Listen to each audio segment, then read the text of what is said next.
is QTV News coming to you live from our studios on Caraba Avenue, and I am Jane Abosonko. Thanks for joining us, and here are the main news headlines. The International Republican Institute on Thursday held a capacity building session for past and present National Assembly members on the parliamentary functions and advocacy for women's political representation. The principal of St. John's School for the Deaf has praised his students for doing well in this year's West African Senior School Certificate Examination. Farafenni General Hospital organized a walk for health on Saturday to promote a healthy lifestyle through physical activity. And in international news, health authorities in Uganda are calling for tougher measures to prevent the further spread of Ebola after 6 children in the same family contracted the disease. And in sports news, Birkama United Football Club will wear Afro Sports branded jerseys from next season following the signing of a kit sponsorship deal with Gibbs Football Agency. That is all we have in the headlines. Let's go for a short break, and when we come back, we will get on to the news in detail.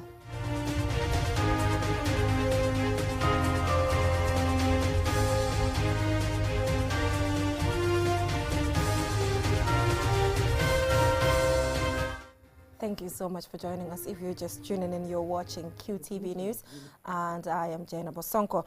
Now, on Thursday, the International Republican Institute held a capacity building session for past and present National Assembly members on their parliamentary functions and advocacy for women's political representation. Mamudu Lamin Choi was there and fastened this report. The proportion of women included and participating in major decision-making bodies in the Gambia, particularly the legislature and the executive, has been unimpressive. This was made evident most recently in the April 2022 parliamentary election, in which only 3 of the 19 women who stood were elected, the same number of women elected in 2017. However, 2 more were nominated by the president, making it 5 women MPs in the 6th legislature. Fatou Mbaye is a former Deputy Speaker of the National Assembly. What is left is for us to be confident enough, to be committed enough, to be very genuine women who support each other to ensure that we get exactly what we are supposed to.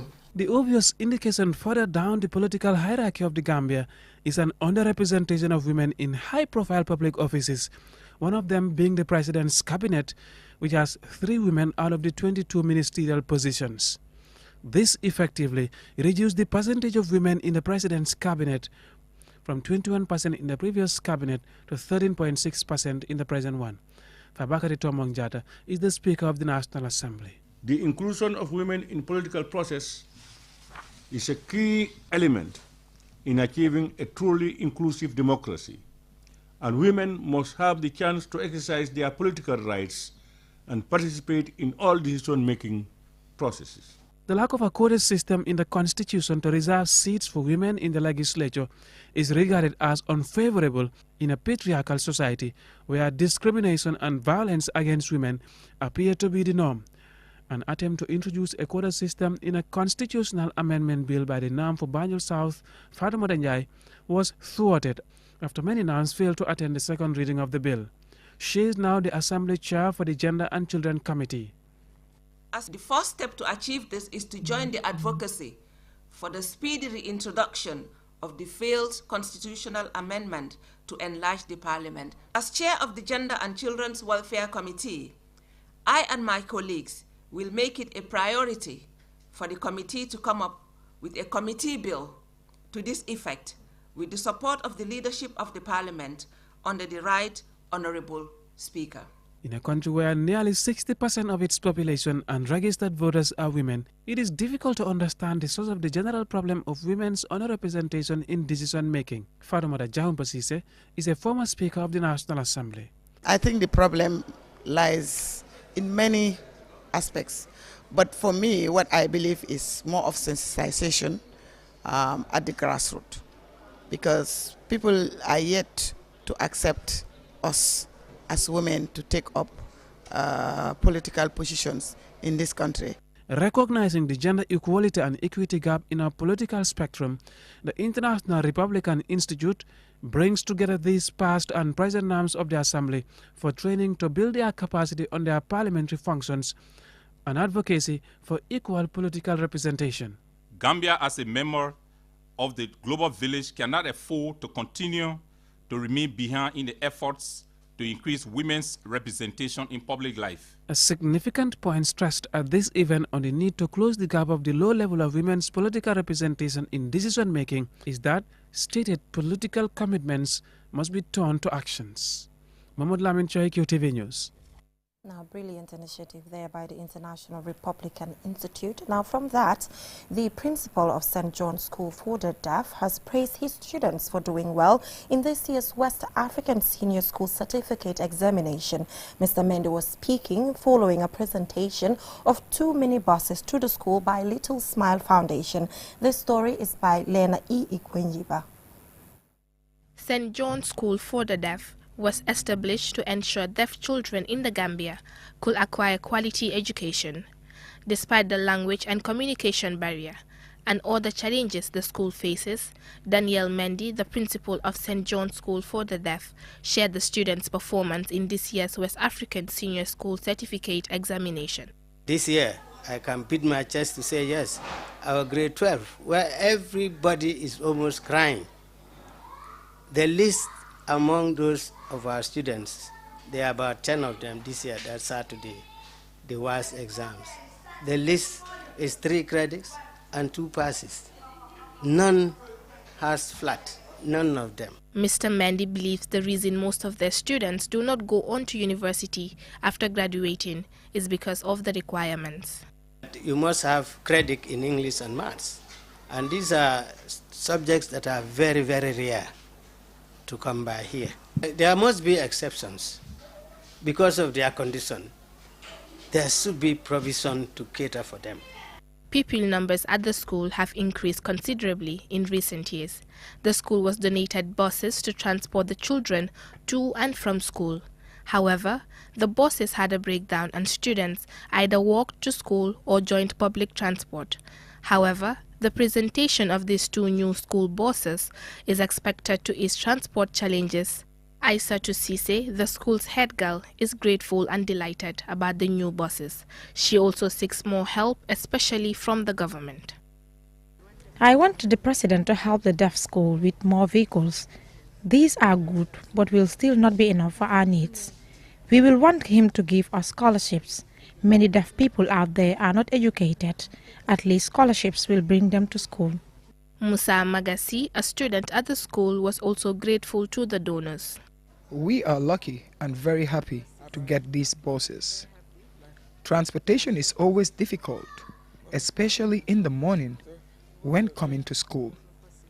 We normally walk when going home, and we encounter lots of problems. Our parents are always worried when we are late getting home. With these buses, things will be better now.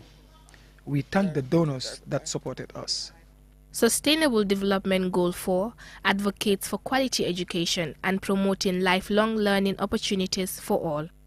According to the World Federation of the Deaf, there are more than 70 million deaf people worldwide. More than 80% of them live in developing countries. Because of language and communication barriers, the deaf and the hard of hearing face numerous challenges and are very often marginalized because of their unique communication and accessibility needs, making them unable to hear people. The charity Little Smile Foundation, which donated the buses, was founded in 2018 in the Netherlands with the aim of helping to make children's life more promising. They sponsor projects in Africa and South America. Reporting for QTV News, I am Lena E. Gwenyiba. Beautiful. Now, Farafenni General Hospital organized a walk for health on Saturday to foster unity among staff, local people, security and institutions in the region and to promote a healthy lifestyle through physical activity. This story by Don Williams is narrated by myself. Walking has many health benefits. Amongst other things, it can help reduce the risk of developing conditions such as heart disease, type 2 diabetes, and cancers. The Chief Executive Officer of the Farafenni General Hospital explains the reason for organizing such an important activity. For us to come out, exercise, and then feel healthy, feel fit, to promote our health. Exercise is naturally a strategy to promote your health. Because if we look at way back, our ancient people, they hardly get these sicknesses that are happening now, such as hypertension, diabetes, and others. All those diseases are precipitated by lack of exercise, physical inactivity. If you are not exercising, you are bound to be sick. So, but if you are exercising, exercise always promotes free flow of blood in your system, and thereby, making you healthy. So this is why I initiated this, so that people can come out and exercise in our free times. Sergeant Tamba from the 2nd Infantry Battalion in Farafenni underscores the importance of physical exercise. This physical exercise, it's a duty bound for all military personnel. This is our everyday normal activities in the military. But when the Chief Medical Executive Officer called us on this occasion, we are the first people to respond, the military. We want to show the public that this doesn't mean only the servicemen, but it takes both the civil, military, the police, any other person. Our personal health is our personal responsibility. Eating alone, sitting, idling, doesn't make any benefit to our health system, especially nowadays, especially the food we consume. Contains a lot of starch and other things. Another participant was Fatu Juju Bajan, Deputy Commissioner of the Drug Law Enforcement Agency. She urges and encourages communities to join the event. This work for health is very important. As you know, we are human beings. Without health, we cannot do nothing. Health is also part of in our life. That's why we joined this group to make this work for health.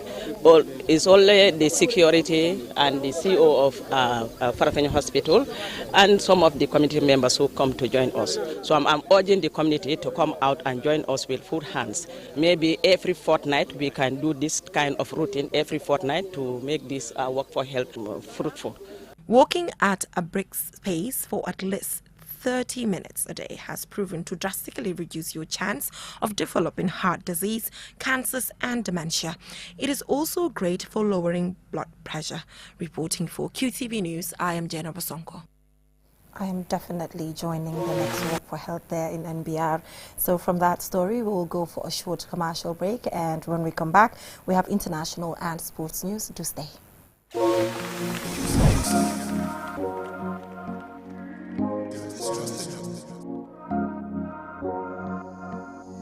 As the fastest growing GSM company in the Gambia, QCell has the widest 4G plus coverage in the country, 3 times faster internet speed than our competitors.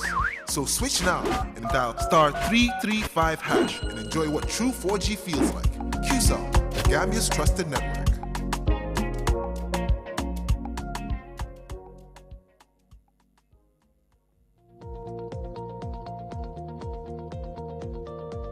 To make sure your company's products and services reach your potential customers, it is essential that you choose the right channel for your marketing purposes. QTV has the widest reach locally and beyond, and we can give your business the visibility it needs. Call QTV Marketing on +220 324 4444 or email us at marketing@qtv.gm and take your business to the world.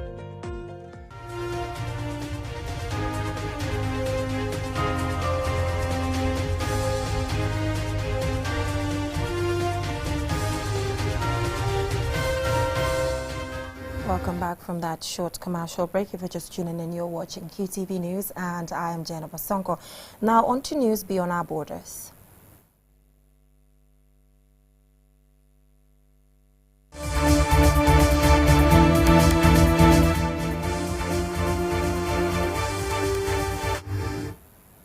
We apologize for that. Now, health authorities in Uganda are calling for tougher measures to prevent further spread of Ebola after 6 children in the same Kampala family contracted the disease, sparking fear in the capital.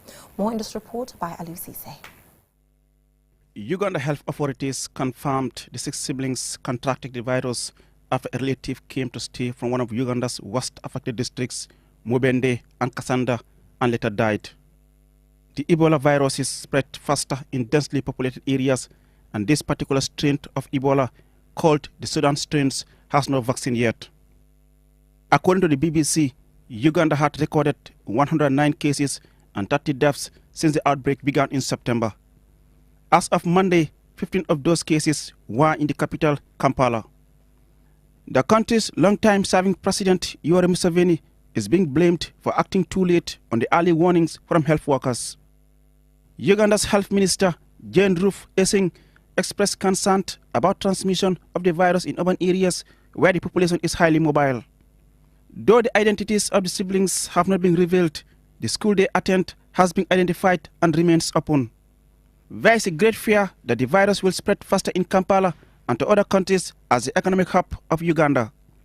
In the past, the Ebola epidemic hugely impacted Guinea, Sierra Leone and Liberia in West Africa. A total of 28,616 cases and 11,310 deaths were reported in these countries. Nearly 20% of all cases occurred in children under 15 years of age, and an estimated 30,000 children became orphans during the outbreak. It has been estimated that the epidemic cost the economies $4.3 billion. Investments in these countries dramatically decreased, in addition to losses in private sector growth and a decrease in cross-border trade. While the latest outbreak in Uganda could be considered as happening in a distant place, it is important that Gambian health authorities strengthen their surveillance at major entry points.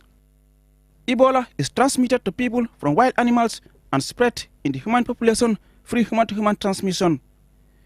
Its symptoms include fever, fatigue, headache, sore throat, which are followed by vomiting, diarrhea, and rashes. Reporting for QTV News, I am Aliou Cisse. From that story by Aliou Cisse, let's take a look at what is happening in the world of sports.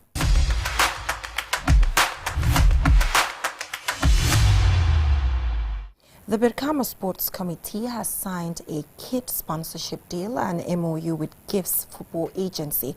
Brikama United Football Club will now wear Afro Sports branded jerseys from next season as part of the partnership. Momodu Gajaga attended the signing ceremony and fastened this report. The deal will see provisions of match day jerseys for Brikama United Football Club, home and away and neutral, balls and tracksuits with the Afro Sports brand. As part of the MOU, Brikama United will also have their players traded by GIFTS Football Agency through the establishment of a feeder team. Lamin Dembajang is the chairman of the Brikama Sports Committee. These materials that we are presenting today would go a long way in helping Brikama, in the sense the burden of getting jerseys for Brikama would be a thing of the past. Secondly, balls would also be a thing of the past. And these are the key materials that any football team needs. So for us, this is a happy moment for us. You will also see the signing ceremony of an agreement between GIFTS and Brikama United. The founder of GIFTS Football Agency and Afro Sports, Suleiman Sow, says his company has been supporting Gambian players by getting them to play in the Norway Cup. According to him, his recent connection with Brikama United came through the scouting of Bunsane, a player for the team. I saw the love for football when I entered this field. And that's the same thing I said to Ibu today, that wow, these people love football. So when we decide to do something, I didn't think that I am from Banjul, I am going to Banjul. I don't think like that. We sat, we studied here, we talked, all of us, we find out Brikama is the Satay Bar. And when you start, we want to start with the Satay Bar. We are majority of the people are. We want to spread the name of Afrosport. That's one of the reasons we choose Brikama. And I'm really happy that they trust us. Popular Gambian artist Sana Singate, widely known by his stage name ST, a brand ambassador of the Brikama Sports Committee and Brikama United Football Club, hailed the partnership. He says if young footballers are supported, it can change their lives. Youths are focused on football and other stuffs, you know, and when we put in our energy and support these people to live their dreams, it becomes easy for us. It becomes national development, because then these youths are more focused on productive things in their life than, crimes and all that stuff, Brikama United is a 4th division club that has won 2 GFF top league titles since they were established in 2003. In 2011, they were the first club outside the capital Banjul to win the top division honor since the league's establishment in 1969. Their last top division triumph was in 2019. The team played in the CAF Champions League preliminary qualifiers twice in 2012 and 2019. Mamudu Gajaga, QTV News. From that story by Mamudu Gajaga, let's recap our main headlines. The International Republican Institute on Thursday held a capacity building session for past and present National Assembly members on their parliamentary functions and advocacy for women's political representation. The principal of St. John's School for the Deaf has praised his students for doing well in the CS West African Senior School Certificate Examination. Farafenni General Hospital organized a walk for health on Saturday to promote a healthy lifestyle through physical activity. And in international news, health authorities in Uganda are calling for tougher measures to prevent the further spread of the Ebola after 6 children in the same family contracted the disease. And in sports news, Brikama United Club will wear Afro Sports branded jerseys from next season following the signing of a kit sponsorship deal with Gibbs Football Agency. Well, that is all we have for you in this edition of QTV News. Join us at 10 p.m. for another bulletin. Thanks for watching and have a great evening.